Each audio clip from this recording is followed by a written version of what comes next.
இப்படி கவுண்டர்லேருந்து எல்லாரும் கண்ணை எடுக்காமல் பார்த்துக்கிட்டு இருந்தாங்கல்ல, அவங்கள பூரா கூப்பிட்டு முன்னாள் முதலமைச்சர் ஜெயலலிதா இருக்காங்கல்ல, அவங்ககிட்ட பிடிச்ச விஷயம் எது?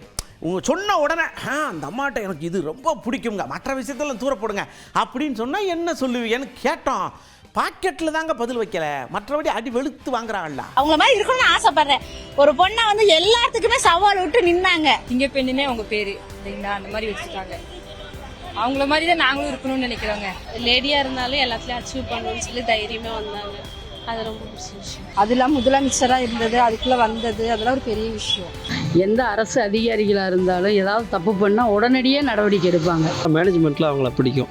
அந்த விதத்தில் ஒரு மேனேஜ்மெண்ட் லீடராக அவங்கள ரொம்ப பிடிக்கும். தன்னம்பிக்கை, தைரியம், ஆளுமை, ஒருங்கிணைப்பு, கம்பீரம், இது எல்லாமே அவங்கள்ட்டேருந்து பிடிக்கும். ஏமானாலே ஒரு ஒன்மேன் ஆர்மி கெத்தாக இருப்பாங்க.